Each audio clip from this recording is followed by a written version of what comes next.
குருஷேத்திர போர் தொடங்குவதற்கு முன்பு பாண்டவர்களுக்காக தூது சென்றான் சஞ்சயன். பாண்டவர்களின் வலிமையையும் அவர்களுக்கு இருக்கும் கிருஷ்ணரின் துணையை பற்றியும் திருதராஷ்டிரனிடம் கூறுகிறான். இதை கேட்ட திருதராஷ்டிரன் மிகுந்த மனக்கவலையும் தூக்கமின்மையும் அடைகிறார். அவன் தன் தம்பியான விதுரனை அழைத்து, என் மனம் அமைதியற்று இருக்கிறது, எனக்கு நல்வழி காட்டு என்று வேண்டுகிறார். விதுரன் பல அறக்கருத்துக்களை கூறுகிறார். இருப்பினும் விதுரன் தான் ஒரு சூத்திரர் என்பதால் பிரம்ம ஞானத்தை பற்றி பேச தனக்கு முழு அதிகாரம் இல்லை என்று கருதுகிறார். தனது மனோசக்தியால் சனத்குமாரரை அங்கு வரவழைக்கிறான்.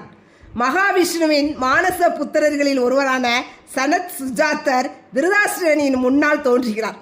அப்போது திருதராஷ்டிரன் அவரிடம் ஆத்ம ஞானம் மற்றும் மரணம் குறித்த சில ஆழமான கேள்விகளை கேட்கிறார்.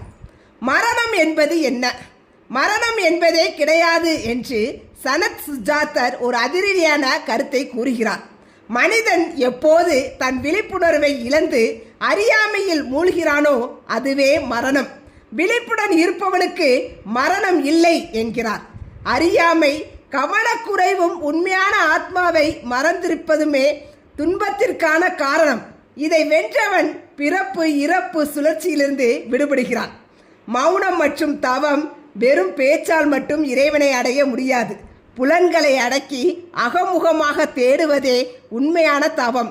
பிரம்மம் இது எல்லாவற்றிற்கும் ஆதாரமாக இருக்கிறதோ, அது எங்கு நிறைந்திருக்கிறதோ அந்த பரம்பொருளை பற்றிய அறிவே முக்திக்கு வழி.